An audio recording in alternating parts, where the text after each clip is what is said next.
Sa memorandum ng Department of Transportation sa NNPA, itong pinakamatataas na opisyal lamang ng gobyerno pinapayagan dumaan sa EDSA busway ang Pangulo, Pangalawang Pangulo, Senate President, House Speaker at Chief Justice ng Korte Suprema. Kasali ng on-duty na ambulansya at ng bumbero sa sakyan ng PNP at service vehicles na nagtatrabaho para sa EDSA busway project. Ganon din ang mga bus na otorisado roon ng LTFRB.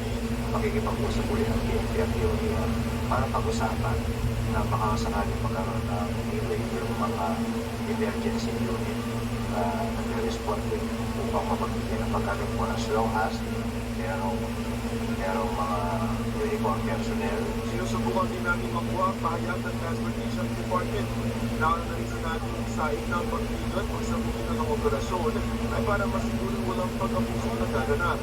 Para sa GMA Integrated News, si Joseph Moro, ang inyong saksi.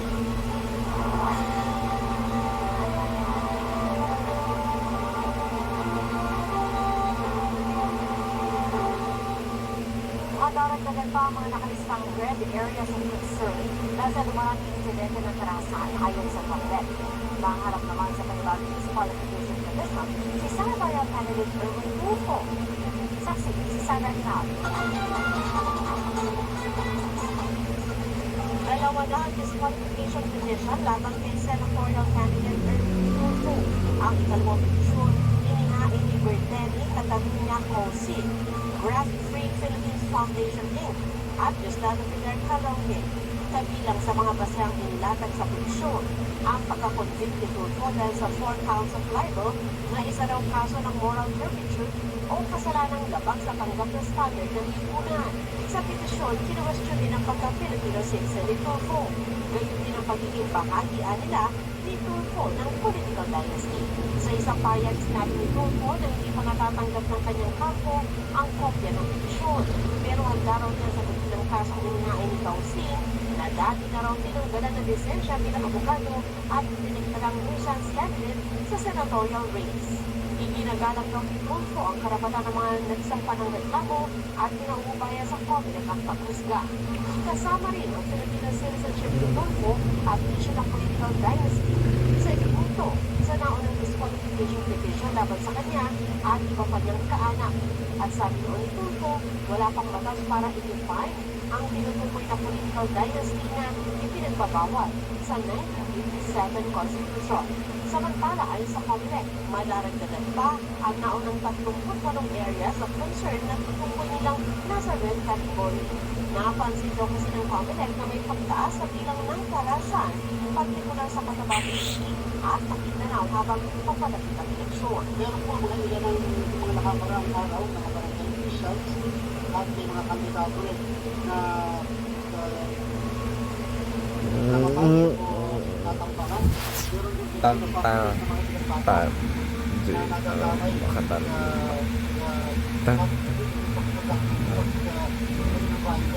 So, medyo worried po tayo sa mga development. Sa Marso, pupunta si Public Chairman George Irving Garcia sa Cotabato City para saksihan ang confidence signing para sa kapayapaan sa pagitan ng magkakatunggal ng grupo at pamilya sa Maguindanao area. Sa kabila ng mga ganitong hakbang, aminado ang Comelec, ilang Comelec personnel ang armado para raw sa kanilang proteksyon, hinigyan sila ng dagdag exemption. Talaga pong tama, kung parang kinakailangan mawala. Dahil ang kinakailangan mawala. Hindi ko po yung justification po. Lagi nilang merong virus of Somalia, kaya kinakailangan may virus pa rin. Para sa GMA Integrated News, Sandra Aguinaldo, ang inyong saksi. Sinimula na ang pamamahagi ng 10,000 isang cash gift sa mga senior citizen na pasok sa expanded centenarian ko. Saksi, si Ivan Maynila. Sa isang seremonya sa Malacanang, pinangunahan ni Pangulong Marcos sa pamamahagi ng cash gift sa mga centenarian.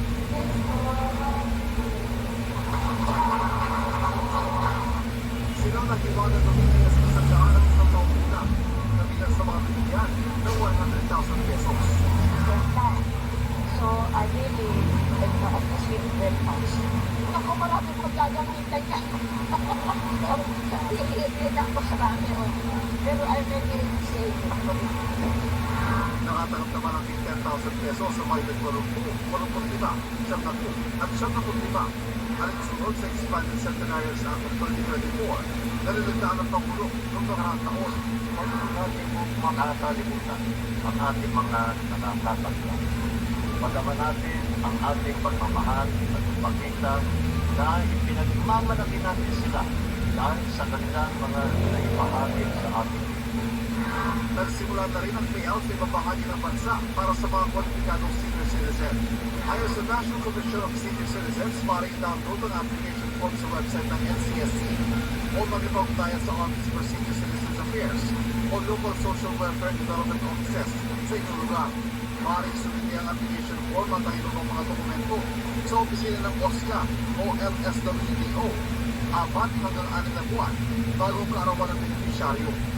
Para NCSC, ang pagkuha ng benepisyo ay dapat gawin sa loob na isang taon matapos maabot ang milestone age o edad 80, 85, 90 at 95. March 17, 2024, naging epektibong batas kaya ang mga nag-milestone age mula ng araw na yun lamang ang pasok sa maaaring mag-apply sa cash benefit. Nang magbigay ng kanila application at saka pwede na i-process nila kung completed ang kanilang document. Mag-i-decide tayo na mag-inis ng DAM ng kapilang budget. And the unit is forming the moment the budget is already released na. So I do not have an answer kung kailan yan. Ang ating assurance ay nilalakad natin. Sa ilalim ng batas, kasama sa benepisyo ng mga senior, ang 5 to 20% discount sa iba't ibang mga produkto at serbisyo at 5% discount sa tubig at kuryente kung hindi hihigit sa 30 cubic meters ang konsumo sa tubig at 100 kilowatt-hours naman sa kuryente. Para sa GM Integrated News, ibabili namin yung saksi. Kung 5 araw na lang mga kapuso bago ang eleksyon 2025 at patuloy ang mga kandidato sa pagkasenador sa kanilang pangangampanya sa iba't ibang lugar sa bansa. Saksi, si JP Sayan. Laban sa smuggler sa border sa Pangaton at ang palengke sa Quezon City. Kasama niya si Congressman Bonifacio Busita na hindi ng suporta sa mga magsasaka. Nakipagkayano mo naman tungkol sa mga nagigiling sa Batangas si Senator Francis Tolentino. Habang sa Cavite Pinala, Congresswoman Calibita ang halaga ng barangay officials. Nakikot din sa ilang palengke sa Batangas si Beko Avalos. Pag-aakit ang tulong sa mga mangingisda ang inihayag ni Babang Pino sa Kalambalang muna. Pagpapabilis sa benepisyo ng senior ang isinulong ni Senator Bong Revilla sa Maynila. Health workers, health nutrition scholars ang binisita ni Senator Pia Cayetano sa Lapu-Lapu, Cebu. Si Senador Pato de la Rosa dumalo sa Philippine Councilors League Region 7 Assembly sa Cebu. Pag-face out sa jeepney modernization ang tinalakay ni Molly Toranda sa mga tsuber sa Pampanga. Sa QC, pinasalamatan ni Senator Bongo ang local leaders sa paglapit ng servisyo sa taong bayan. Nanawagan naman ang pagkakaisa ng kumahal sa bayan si Grito Unasan na bumisita sa isang event sa Cavite. Kahapon pinigantili, ipinlaksong sa Cavite ang papel ng pulisya kontra droga. Subsidiya para sa minimum wage earners ang isinulong ni Senadora Aileen Marcos sa Nueva Ecija. Patuloy namin sinusunda ang kampanya ng mga tumatakbong senador sa eleksyon 2025. Para sa GMA Integrated News, ako po si JP Soriano, ang inyong saksi. Ipinasura ng Korte ang hinaing mo sa pagkakas ng mga independent contracted na sila Jordan Nunez at Richard Cruz kaugnay sa kasong rape and sexual assault na isinampas sa kanila ni Sammy Romila. Dahil dito, isinagawa na ng Pasay RTC ang pagbasa ng saklat ni Nunez at Cruz na lagay naman ang not guilty plea. Tuloy na rin ang mga dokumento at mga saksi na ihaharap ng magkabilang panig para sa pag-ibig. Jody. Ikinatuwa ni Mula ang pag-usa ng kaso at umaasarap ng makakamit niya ang justisya. Ang sabi naman ng abogado ni Nunez at Cruz, patuloy silang lalaban para patunayan ang kanilang pag-ibig presente. Patuloy na Pilipinas ang Department ng Pagbulos sa mga sakit ngayong malamig ang panahon. Ay sa pag-asa posible magpatuloy ang malamig na panahon hanggang Marso. Saksi, si Marisa May.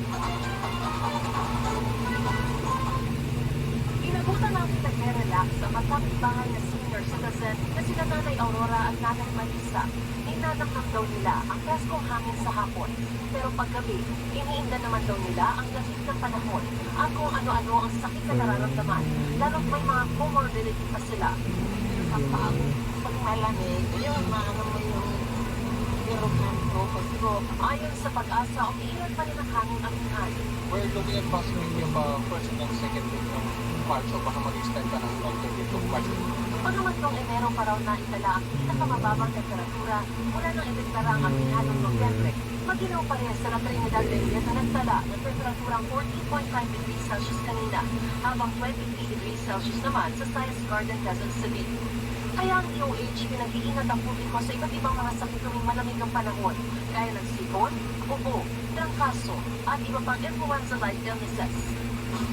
Base sa surveillance ng Department of Health, bumaba ng 40% ang bilang ng mga influenza-like illness o malatrangkasang sakit sa bansa mula January 1 hanggang February 15, 2025 na nasa 17,535 cases na lang kumpara sa 29,225 cases sa parehong panahon ng 2024. Mas mild din daw ang influenza B na klase ng influenza kumakalat sa ating bansa kumpara sa influenza A na nakita sa Japan.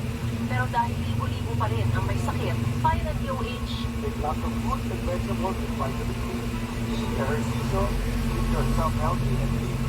Hindi sa katawan, healthy enough sleep, iwasan ng sigarilyo, vape, droga at alak. para sa GMA Integrated News, Maris Umali ang inyong saksi. Inilabas ng social weather stations ang resulta ng kanilang pinakauling voter preference survey para sa mga senador. Ating saksihan.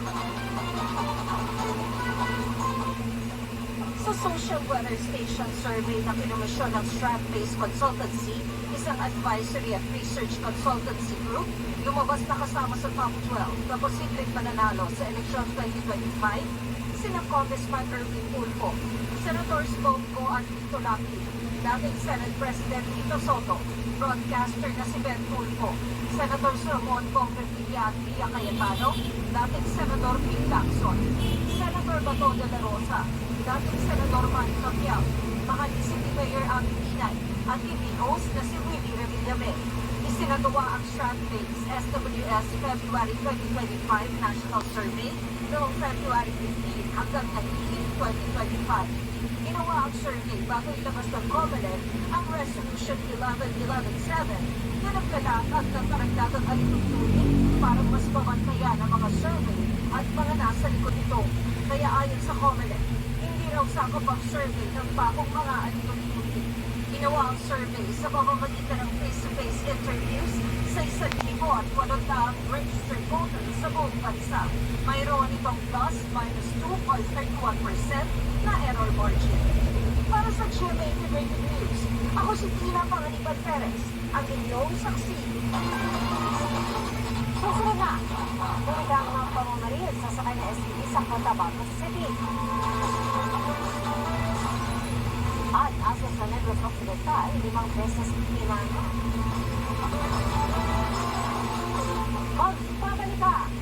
Saksi!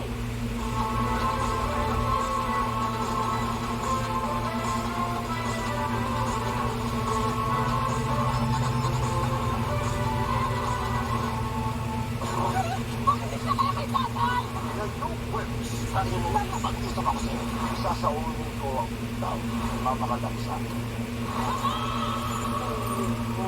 Ang aking pamanin.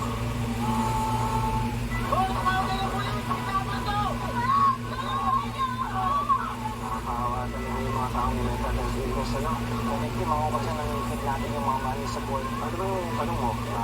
Kung gold ako? Mga bata, Riles. Fried chicken half? Door swak sarap pa naman. Door liquid seasoning. May swak sarap pa na.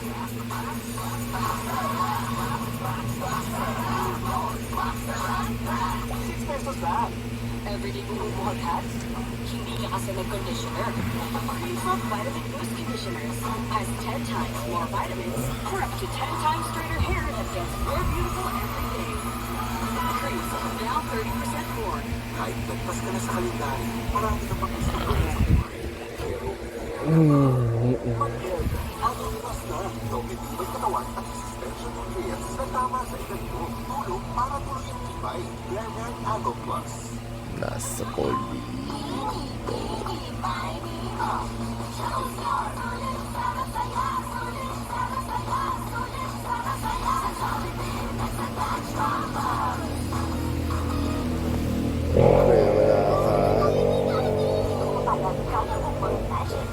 Magic sarap all-in-one. Ano mong lutuin, kayang pasarapin para sa family bonding. Hindi na ako magpa-basketball. Sige, ang sarap ng bonding. Kagagawa yan ng Magic. Ang Bear Brand Junior 1 Plus para sa 1-year-old to 3 years old, may 115 grams. Sakto sa 3 baso. 50 pesos lang. May 400 grams rin. The use of this supplement is told by a professional. The unnecessary and improper use of this product may be dangerous to the child's health. Close-up with antibacterial zinc. All-day fresh breath protection. Mahaba man ang araw mo, fresh breath pa rin with Close-up. All-day amazing fresh breath. Bright lang? Dapat bright as fresh as I move. So I use Rexona, now combining Gluta plus Shield. Helps with 5 brightening benefits and 5 protection benefits. Stay fresh as you move. Rexona.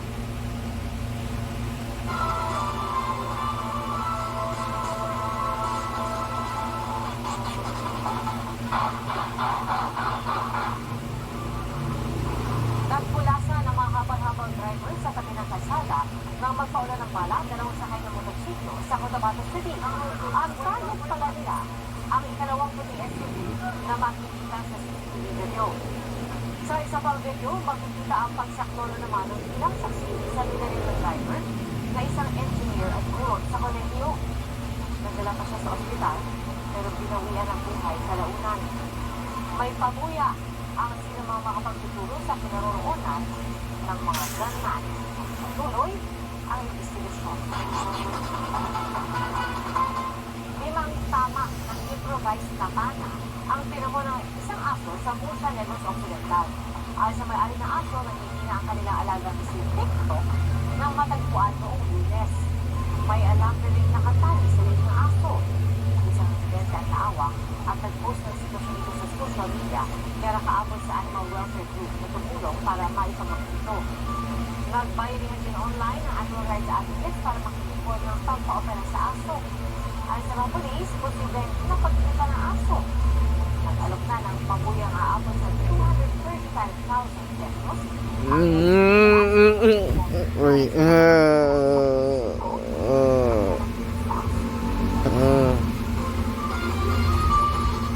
Susunod na ang mga tika na sumabak sa Chinese Modern Caridad.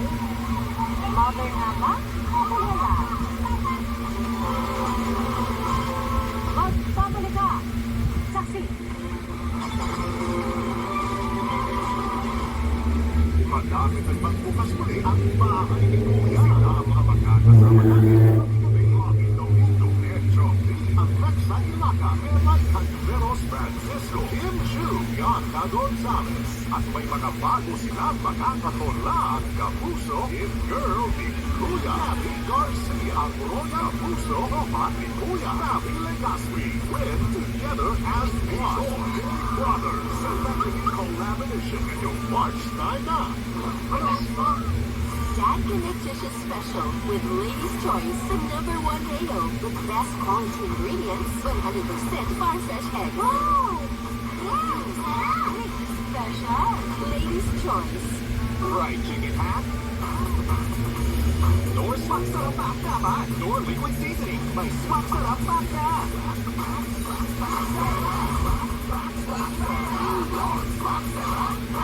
6 pesos na. Ang Bear Brand Junior 1 Plus para sa 1-year-old to 3 years old, may 115 grams. Sakto sa 3 baso. 50 pesos lang. May 400 grams rin. The use of this supplement is told by a health professional. The unnecessary and improper use of this product may be dangerous to the child's health. Welcome, guys! Masarap din ang kainan with Nestle. Mom, nabuko na din is, right? Rice Krispies! Di yung sirada, basta may Nestle.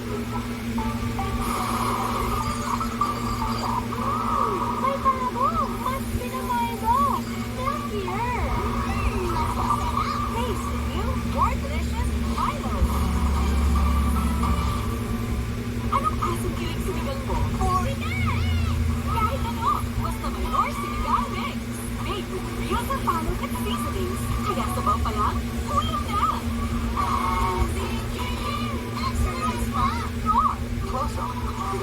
antibacterial zinc for all-day fresh breath protection. Mahaba man ang araw mo, fresh breath pa rin with Close-Up.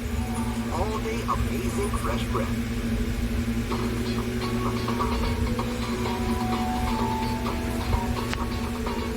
Mother o kuleta? Kasama si Hans Dorfer at ilang panggara ng laki ang ilang tita sa binangunang Rizal. Riza. Ayan na ang Riza. talon. May kakasa pa ba? Dito man ang ilang nagtangka na puno ng cheer at tawanan. Ang pagka-Chinese garter ng mga tita. Wait, subok pa. Ako, si mother. O itong isa, may matangkiling pa. Tapos pa kaya ang mga kasunod-suan? Abay, nagpapaawat ang mga tita. Sumapak pa nga sa Nico Rock. Okay lang yan. Okay lang yan. Okay lang yan. Ang mga game na tita, mga magulang na ilang estudyante sa Pinagonan, Okay lang yan. Hindi na lang sa gilid.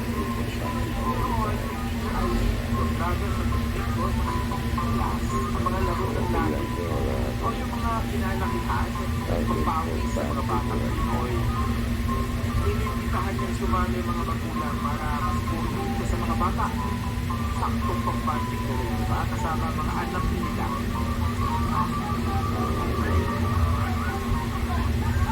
Napag-throwback naman ng mga kapuso or drive na kailangan sila.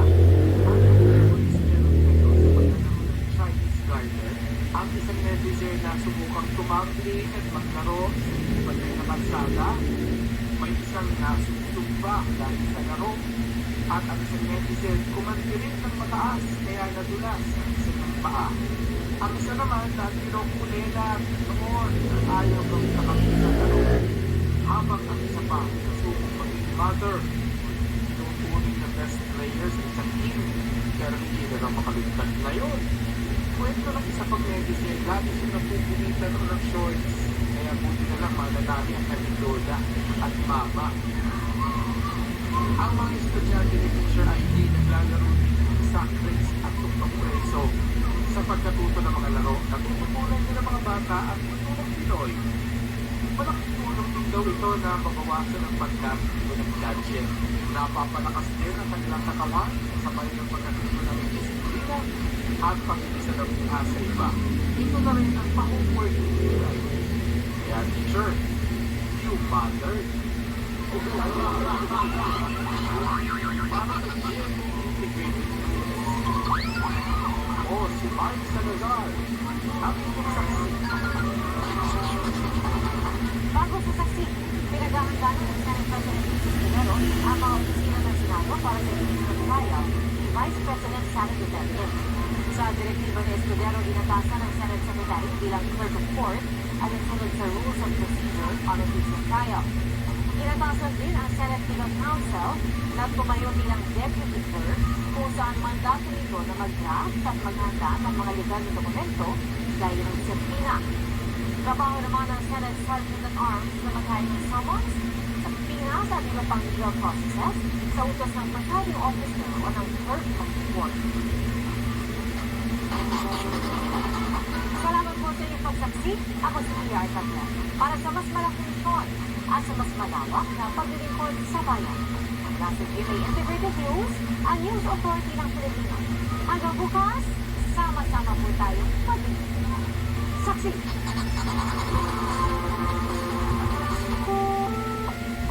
Ang susunod na programa ay rated PG at tunay at gabay ng magulang ay kailangan sa mga batang manonood.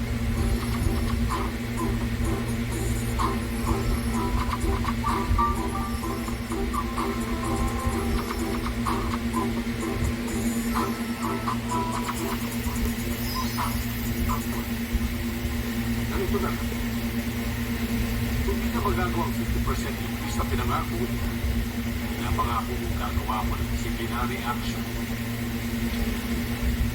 Maraming salamat sir. Pero, Isa akong kondisyon. Walang makikialam mo ata kay Miss Go kundi ikaw lang.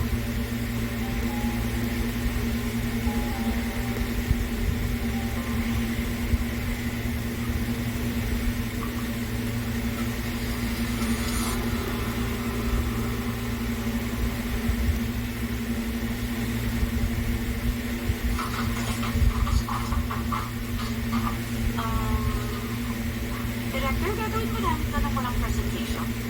Gusto niyong pagkatian? Ay, hindi ako sasangayon na. Wala lang. Ito na mas masaya kasi pag magkakasama kami magtrabaho. Totoo, mas okay kami dun. Okay, tulungan na lang kayo. So ngayon, gawin muna natin yung sa insurance company. Yung iba naman, Yung iba, pag-usapan muna namin ng advertisers tapos sasabihin ko sa'yo. para sa commercial ng insurance company. Ayoko kung nakita ng masaya, may pag-asa, yung usual na nakikita natin sa insurance commercial na. Nonsense, pag-ulit-ulit lang. Mag-isip tayo ng mga katotohanan o makakarinig ng mga makakakita. Mas okay kung may puso pa rin trabaho. Okay ba? Dapat may bago. Ngayon, nag-uusap na tayo, Steve. Dapat lang kumilos. Malapit-lapit ng deadline ng pangakong 50% sales increase. Bakit pakiramdam ko ikaw yung nangako sa kanila? Yan naman dapat ang maramdaman ko. Nasa iisang bangka ng tayong lahat. Kasalanan ko. Nadamay ko. Hindi po, Director. Ang totoo niyo, natulungan niyo pa po kami.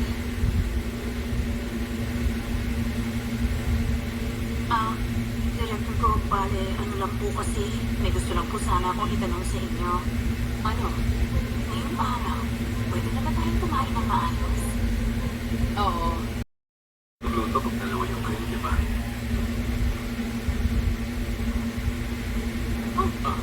Good Kaya afternoon. po, magla-lunch pa lang kayo? Opo, mababarbecue kami. Beef po. Enjoy kayo. Kumusta na pala yung noo mo? Okay na ba? Okay na. Director Kang, sorry ulit sa nangyari sa buwan presentation. Okay na, wala naman yun. Ibig sabihin lang, hardworking ka talaga. Salamat po sa pag-intindi niyo. Teka, Director Kang, nakapag-lunch na po ba kayo? Hindi pa, bakit? Baka gusto niyo pong sumama sa aming mag-barbecue ngayong lunch? Mas masaya po kasi kung 5 tao kakain ng barbecue. Kami mo na naman. Paano ako? Nag-enjoy kayo sa lunch niyo?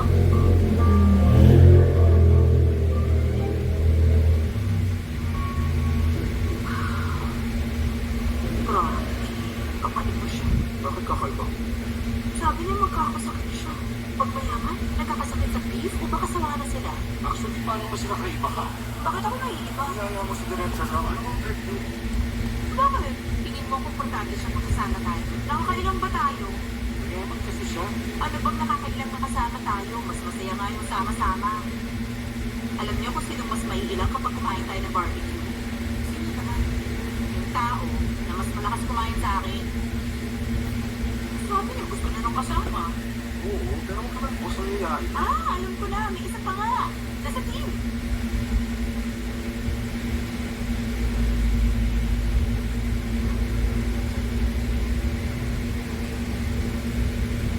Bakit? May tao sa loob. Ano kasi? Sige sa pag. Opo.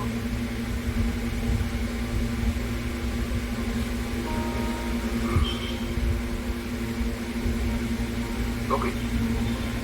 Huwag mong sasabihin dumaan ako. Opo, Director Joel.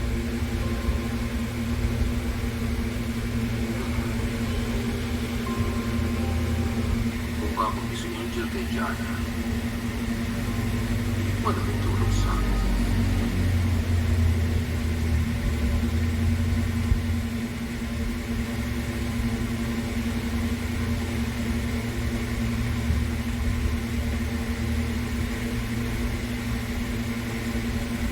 Ang hirap nila. Ano bang sinasabi? Parang nasa pagitan ng asa at loob. Kakampi ka ba o malaman? Sa mundong to, paano mo malalaman ang kaibahan? Siguro, mabuting diretsuhin mo na lang. May nalaman ba kayong bago simula kahapon at gabi.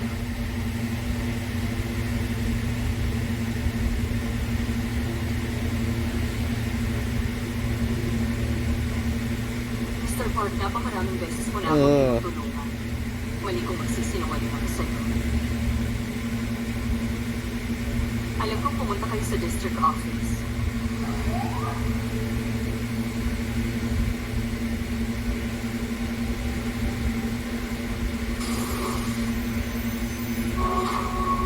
Sa wakas, dinadal na ako ulit ng anak ko. Sariwa pa ang kalulugan sa mga alimaw. Ang naalala nito, ako po ang nasaktan. Abangan ang dadalapit na paglaga dito ng Banson. At lalong magpapahirap sa buhay ni Lolo Bayani ng Bayan. Weekend, 8 p.m. sa GMA Prime. Si Cara David. At si Mikey Quintos. Magsasama ang Hotdog FPJ sa GMA tuwing 3:15 p.m. Isip niyo yung take.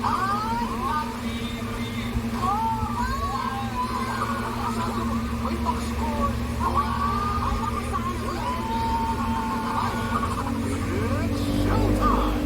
Are you the next singing champion? Let your voice shine at the Sparkle Auditions and be part of GMX Singing Competitions this 2025. For more details, follow Sparkle Auditions official accounts. Mas napapalawak ng GMA News Online ang reach ng GMA News. Ito din makikita ang integration ng iba't ibang